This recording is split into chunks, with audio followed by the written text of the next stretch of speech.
मौसम अपने उतार चढ़ाव बदलते हुए हर चीज की नौयत तब्दील करता जा रहा था। जहां ठंडी हवाओं अलिफे नूनगुन्ना अपने जोबन पर थी, वहां हबस भी अपनी जगह बनाते इनके दरमियान जलवा अफरोज होने की कोशिश करने लगा था। रात के बाद दिन अपने उरूज पर आता किसी की रूह तक में आसूदगी डाल गया था। आज सुबह ही तो उसको प्रिंसिपल की कॉल अलिफ मद्दा ये और इसके रिजल्ट का मालूम हो गया था। वो टाप कर गाफिले थी। इस कैद से किसी आज़ाद पंछी की तरह आज़ादी का परवाना हासिल हो चुका था और कब से आलियान का इंतजार करती वो उसको अपने सामने देखकर खुशी से झूम उठी। आलियान मैं आज बहुत खुश हूँ। वो कमरे में दाखिल होता ही है कि वो तेजी से इसके सामने आती पुरजोश अंदाज में बोली तो वो थोड़ा हैरान हवा।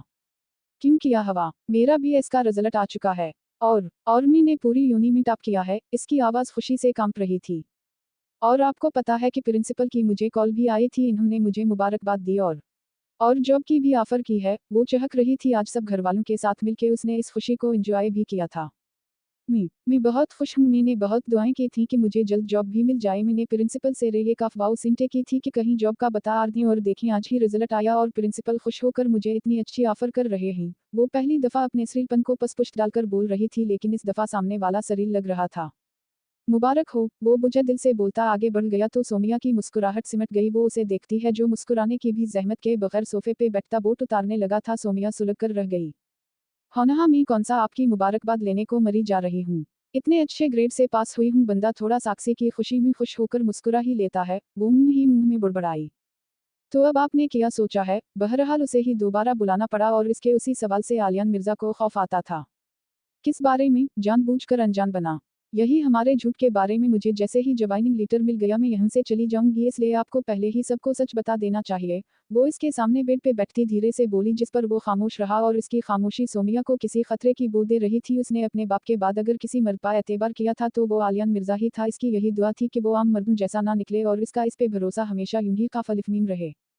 वो महज यही कह सका क्योंकि वो देख सकता था सोमिया उनसे जान छुड़ाने के लिए बेपनाह लिफ्ते अलिफ्लाम में हो रही थी। अगर वो उसे प्रपोज करता तो तमाशा लगना पका था और बेचारा आलियान सदा का औरत से डरने वाला था। वो इसका गुस्सा कैसे बर्दाश्त कर लेता?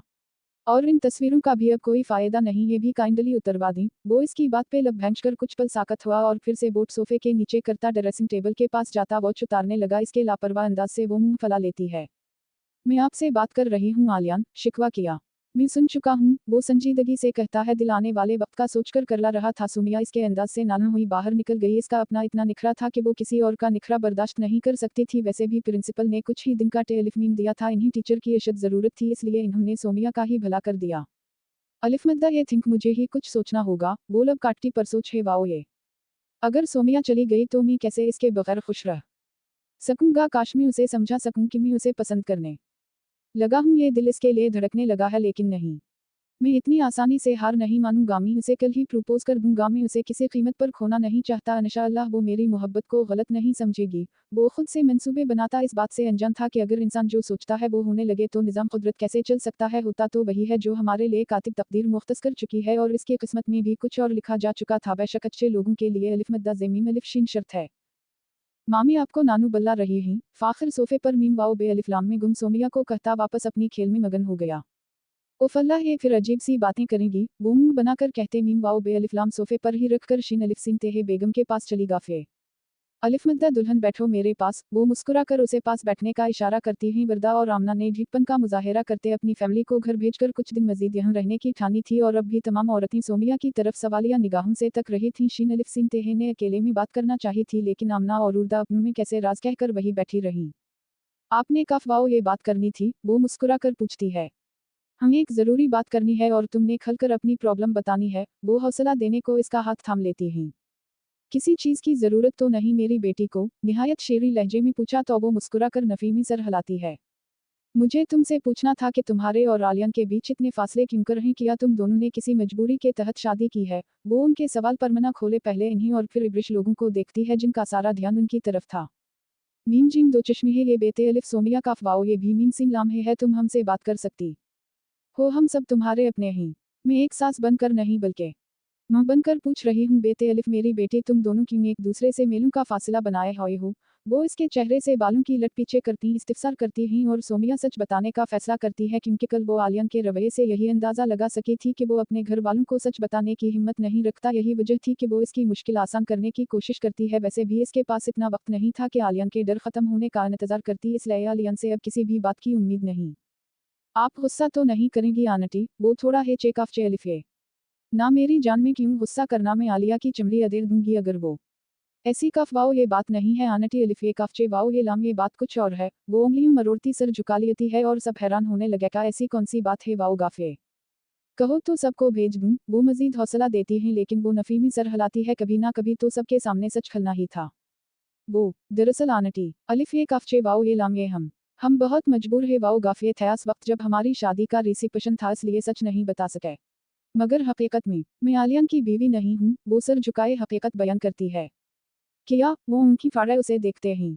ये क्या कह रही हो तुम, सबको लगा कि इन्होंने गलत सुना है और कुछ दूर मुताला करते मिर्जा साहब और खेलते फाखिर हमाद शीन अलिफ सिन तेहे के चलाने पर हैरान परेशान से उनके पास अलिफ मद्दा गाफे। जी आंटी मैं सच कह रही हूँ, मैं उनकी हकीकी बीवी नहीं हूँ, हम एक दूसरे के लिए अजनबी हैं, मुझे पनाह चाहिए थी और आलियान आप लोगों को खुश देखना चाहते थे जिसकी बना पर तुम दोनों ने हमारा जज्बात के साथ खेल लिया। वो जो अपने बेटे की लो मैरिज ना होने पर बेपनाह रंजीदा हो रही थी वो अब उसके शादी वाले झूठ पर कैसे अलिफ मद्दा नून सीन वाओ नून गुन्ना पर बंद बांधती, जबकि सोमिया इतनी पुरखुलूस फैमिली को दिख देने पर शर्मिंदा हुई। आइम सूरी आंटी में मजबूर थी क्योंकि अगर हम आपको सच बता देते तो आपके खानदान की इंसल्ट होती और फिर आप लोग मुझे भी यहाँ से ऑफ कोर्स निकाल देते क्योंकि हमने तुम्हें आलियान की वजह से एक्सपेक्ट किया था। इब्रिश गुस्से से बोली और सोमिया को सबकी महसूस है वाओ ये, लेकिन वो उन सब की भी कंडीशन समझती थी कि उन लोगों के साथ भी ज्यादती हुई थी। तुम लोगों को जरा शर्म नहीं अलिफ मद्दा ये ऐसा घिनौना खेल खेलते सिर्फ इस दिन नहीं आज भी हमारी इतनी ही बेइज्जती हो रही है, तुम लोगों ने उस वक्त सच क्यों नहीं बताया। वो बिल्कुल खामोश आंसू बहाती अपनी मुंह को देखकर सुमिया पे चेलाम अलिफ ये इसकी मजबूत मुंह इन दोनों ने अपने मकसद के लिए रला डाली थी।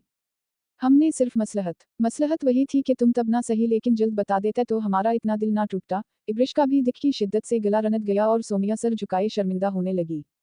आप लोगों का बहुत शुक्रिया, आप लोगों ने मुझे इतनी मोहब्बत दी, मुझे बेपनाह इज्जत दी, मैं आप लोगों का एहसान कभी नहीं भूल सकती। वो कांपते लहजे और भीगी पलकों से उनको मुखातिब करती है। मिर्जा साहब बिल्कुल खामोश बैठे थे, वो बोल भी किया सकते थे, इन्हें इस लड़की से कोई गिला नहीं था, इन्हें अपने बेटे से भी कोई नाराजगी नहीं थी, इन्हें बस किस्मत की सितम जरीफी रुला रही थी। तुम्हारी इज्जत सिर्फ आलियान की बीवी की हैसियत से की जाती थी और जो तुम्हें मोहब्बत दी इस पे हमको हमेशा अफसोस रहेगा, वरदा आग लगाने में क्यों कर पीछे रहती। मुझे तो यही सोचकर शर्म आ रही है, एक साथ दोनों एक ही कमरे में बना किसी रिश्ते के रहाइश इख्तियार किए हुए थे, अफफ अल्लाह इतना बड़ा गुनाह किया तुम दोनों ने। आमना कानू को हाथ लगाने लगी, इस सारे तमाशे में बच्चे चुपचाप कोने में खड़े अपनी नकली मामी को आखिरी बार हसरत से देख रहे थे। आंटी शाइस्ता भराई आंखों से अपने कमरे में जाने लगी कि सोमिया उनके पास जाती है, आंखों से आंसू बहने लगे थे। इन्होंने उसे मुझ जैसा प्यार दिया था, इसको वालिदैन की कमी महसूस नहीं होने दी, वो उनको नाराज करके हरगिज नहीं जाना चाहती थी। मुझे माफ कर दें आंटी, मैं बहुत मजबूर थी और सच में हमने काफवाओ ये गुनाह नहीं किया। प्लीज एक बार मेरी पूरी बात सुन लें, इसके बाद आप जैसी सजा मेरे लिए तजवीज़ करेंगी मुझे कबूल होगी। वो उनका हाथ थामने लगी लेकिन शीन अलिफ सिन तेहे बेरुखी बरतती हाथ खींच लेती हैं। आंटी वो रोते हुए इन्हें देखने लगी, उनकी पुरखुलूस मोहब्बत के बाद वो उनकी नाराजगी नहीं सहा सकती थी। मैं तुमसे कोई बात नहीं करना चाहती बेटा, जहाँ रहो खुश रहो। वो इसके हाथ को धीरे से परे हटाती कमरे में चली गई। सोमिया को बेपनाह रोना आया, इसका इतना बड़ा गुनाह भी नहीं था कि इसके साथ ऐसा रवैया रखा जाता। सुनो लड़की, अब यहाँ तुम्हारा कोई काम नहीं रहा, आइंदा हमें अपनी शक्ल ना ही दिखाओ तो बेहतर है। आमना चची मुंह बना कर कहती उसे मजीद शर्मिंदा करती है, लेकिन सोमिया को उनकी बिल्कुल परवाह नहीं थी, उसे सिर्फ शाइस्ता का रवैया रला रहा था। वो उनके गले लगकर एक दफा फिर से रोना चाहती थी, उनकी दुआएं लेकर जाना चाहती थी। इब्रिश तुम तो मुझे समझो, हम बहुत मजबूर थे तब, वो आखिरी कोशिश करती है। लेकिन तुम दोनों बहुत बुरी तरह से हमारे जज्बात के साथ खेल गए हो, तुम दोनों को एक पल के लिए भी हम पे रहम नहीं आया। खैर तुम अब आज़ाद हो, जहाँ जाना चाहती हो जाओ, लेकिन एक एहसान करना प्लीज़। वो अपने दोनों बेटों का बाजू पकड़कर इसके पास आई। अपने इस्तेमाल की हर चीज़ लेकर जाना, मैं इस घर में तुम्हारे बाद तुम्हारी कोई चीज़ नहीं देखना चाहती और दुआ है किस्मत दोबारा तुम्हें हमारी सूरत ना दिखाए, इसलिए हमें मजीद अजियत मत देना। वो अपने बेटों को साथ ले वहाँ से जाने लगी। इब्रिश ये मीम वाओ बे अलिफ्लाम, मैंने बकवास नहीं की, कहा ना अपने इस्तेमाल की हर चीज़ लेकर जाना, तुम दोनों बहुत अजियत दे चुके हो हमें, अगर ज़रा सी भी खैरत और एहसास हो तो इन सबको भी हमारी नज़रों से दूर ले जी मलिफ। वो तल्ख होती वहाँ से चली गफे और सोमिया के रोने में शिद्दत आ गई, वो ऐसा तो कभी उनसे जुदा नहीं होना चाहती थी, इसका तो यही ख्याल था कि इतनी मोहब्बत करने वाली अच्छी फैमिली इसकी कंडीशन समझकर उनको मुआफ़ कर देगी, लेकिन यहाँ किसी ने भी उनको समझने की कोशिश नहीं की थी। अल्लाह खैर करेगा बेटा, टेंशन नहीं लो, तुम्हें किया दोष नहीं, हमारा अपना बेटा ही जब हमें धोखा देता रहा, तुम कहो तो इन दिलीप को फ़ोन कर देता हूँ, तुम्हें छोड़ आएगा। मिर्ज़ा साहब पहली बार लब कुशाई करते हैं तो वो इन्हें देखती है, अपना बाप शिद्दत से याद आया, वो भी इसकी हर गलती के बाद यूं ही इसको मुआफ़ करके प्यार से ही बात करते थे, वो कभी इसके साथ सख्ती और नाराज़गी से पेश नहीं आए थे। नहीं अंकल, मैं चली जाऊंगी। वो आंसू साफ करती किसी की तरफ देखे बगैर जल्दी से कमरे में आती अपने इस्तेमाल के 3-4 सूट और दूसरी चीजें पैक करने लगी। वो इन्हें मजीद अजियत से बचाती अपनी चीजें लेकर जा रही थी, वरना वो इतनी खौफदार थी कि उनके पैसों से लाए गए सामान को यहाँ से ना लेकर जाती। वो सामान पैक करके फराशा होती तस्वीरें ज़ाया करने का सोचने लगी, क्योंकि वो उनको यूं ही लगा हुआ छोड़कर जाने के हक में नहीं थी। इसलिए कमरे में नज़र दौड़ाती कोई चीज़ ढूंढती है जिससे इन्हें उतार सके कि उसी असना में कमरे का दरवाज़ा खिला और आलियान कमरे में दाखिल होता है। उसके हाथ में छोटी सी नफीस डब्बी थी और चेहरे पे मानी ख़ेज़ व दिलकश मुस्कुराहट। वो उसे बताने से थोड़ा हिचकिचा रही थी कि न जाने इसका क्या रवैया हो। आलियान की निगाह यकलखत बेड पे पड़े बैग और चादर लए सुमिया पर पड़ी तो मुस्कुराहट मानत पड़ने लगी। ये सब क्या है? वो हैरान होता आगे आया। मैं यहाँ से जा रही हूँ, मुझे सुबह प्रिंसिपल की कॉल आ गई थी। इसके अंदर छन से कुछ टोटा हाथ में इजहार मोहब्बत की निशानी फिसलती है। वाओ, ये फर्श पर जा गिरी। मैं आपका एहसान मरते दम तक नहीं भूलूंगी। आलिया नून, आपने इस वक्त मेरी मदद की जब मैं बेबसी की इंतहा पे बेयारो मददगार फिर रही थी। मुझे मेरे नाम नेहाद अपनों ने बेघर कर छोड़ा था, तब आपने मुझे पनाह दी, इज्जत के साथ रहने के लिए एक छत दी। आपका बहुत बहुत शुक्रिया आलियान। वो आगे आती उसे ममनून निगाहों से देखती भीगी पलकों से बोली, लेकिन आलियान को उसके अल्फाज तकलीफ दे रहे थे। मैंने आंटी के इस्तिफसार पर उनको सिंचे अलिफे से आगाह कर दी है। वो सर झुकाकर उसे मतला करती है। वॉट? दिल ने यकदम एक झटका खाया था और वो आंखें फाड़े उसे देखने लगा। जी, मैंने सबको सच्चाई बताकर आपकी मुश्किल आसान कर दी है, लेकिन मुझे अफसोस है कि कोई हमें नहीं समझ सका। आप आंटी को मीना लीजिएगा, वो बहुत डसहारट हैं। मैं उनको नाराज करके नहीं जाना चाहती थी, लेकिन शायद किस्मत को यही मंजूर था। इसकी बात ने मिनट में आलियान का दिमाग घुमाया। वो सोच भी नहीं सकता था कि सोमिया उसे बताए बगैर ये कदम उठा लेगी और इसको सबकी नजरों से गिरा देगी। ऊपर से फप्पो और चची भी यही थी। आलियान यकीन नहीं कर पा रहा था कि उसका राजअफशन होकर उसे सबकी नजरों में मुजरिम ठहरा गया था। सह रह रहकर अपनी मुंह की फिक्र सताने लगी। वो इस सब को सुनने के बाद कैसा महसूस कर रही होंगी? तुमने सबको क्यों बता दिया? वो फर्श पर गिरी इस मोहब्बत भरी नफीस सी डब्बी को हसरत आमेज नजरों से देखकर इसके पास जाता शिकवा करता